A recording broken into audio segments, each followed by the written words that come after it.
এই ফ্যাসিবাদী ব্যবস্থাকে তার যেই পিছনে রাজনৈতিক ইতিহাস, বুদ্ধিবৃত্তিক ইতিহাস, সেইগুলো নিয়ে পর্যালোচনা করার কোনো সুযোগ ছিল না বিধায় আমাদেরকে এই প্রক্রিয়ায় এগোতে হয়েছে। আমাদের প্রত্যাশা থাকবে ভবিষ্যতে আমরা সবকিছু আলোচনা আমরা প্রকাশ্যে করতে পারবো। ফলে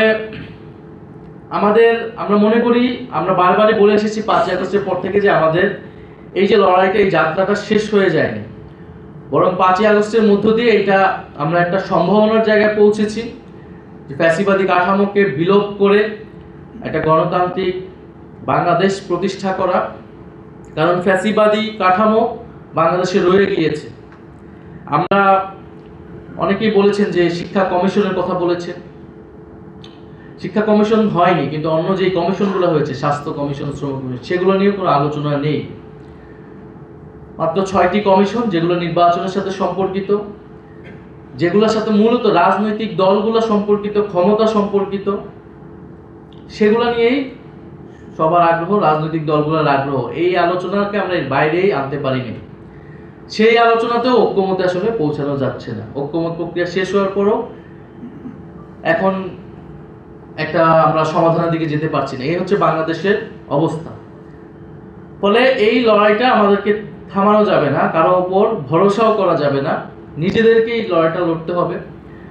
আমরা যেমন রাজনৈতিক ফ্যাসিবাদ দূর করতে পেরেছি বা পরাজিত করতে পেরেছি 5ই আগস্টের মধ্য দিয়ে, এখন আমরা রাষ্ট্র সংস্কারের প্রক্রিয়ায় ঢুকেছি।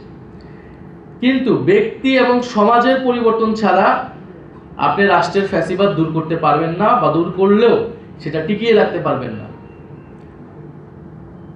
ব্যক্তির চিন্তার যেমন পরিবর্তন প্রয়োজন, আমাদের রাজনৈতিক ফ্যাসিবাদের পাশাপাশি যেমন সাংস্কৃতিক ফ্যাসিবাদ আমাদের চেপে বসেছিল, একইভাবে সামাজিক ফ্যাসিবাদ এবং ব্যক্তির চিন্তার ভিতরে যে ফ্যাসিবাদ রয়ে গিয়েছে, সেটার জন্য গুরুত্বপূর্ণ হচ্ছে বিশ্ববিদ্যালয়, গুরুত্বপূর্ণ হচ্ছে শিক্ষা ব্যবস্থা, আমাদের সাংস্কৃতিক চর্চা।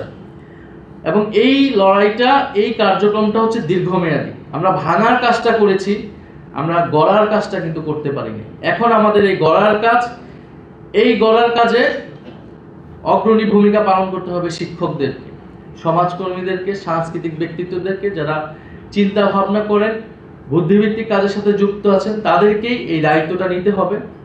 রাজনৈতিক দল হিসেবে আমরা সবসময় সামনে থাকবো, সেই রাজনৈতিক লড়াই আমরা চালিয়ে যাব। আমরা ভাঙতে পারবো খুব সহজেই, কিন্তু গড়ার কাজের জন্য কিন্তু আপনাদেরকেই এগিয়ে আসতে হবে, আপনাদেরকেই আমাদের প্রয়োজন। ফলে ব্যক্তির মানবিক মর্যাদা পুনরুদ্ধার এবং আমাদের সমাজ সংস্কৃতিতে সকল ধরনের যে কোনো চেতনার নামেই, যে কোনো আদর্শের নামে যে নানা ধরনের ফ্যাসিবাদ রয়েছে, ফ্যাসিবাদী প্রবণতা রয়েছে, বিশ্ববিদ্যালয়ের ভিতরেও একটা ফ্যাসিবাদী কাঠামো রয়েছে, সেই সকল কিছুকে সংস্কার করে, পুনর্গঠন করে একটা গণতান্ত্রিক ব্যবস্থা আমাদেরকে প্রতিষ্ঠা করতে হবে। এবং বিশ্ববিদ্যালয়ের সম্পূর্ণ মেরিট বেসড একটা এডুকেশন সিস্টেম, নলেজ সিস্টেম আমাদেরকে গড়ে তুলতে হবে। এটাই কিন্তু আমাদের দাবি ছিল। আমরা মেধাভিত্তিক বাংলাদেশ করতে চেয়েছিলাম, যাতে একজন ছাত্র, একজন শিক্ষক তার মেধার মূল্যায়নটা পায়।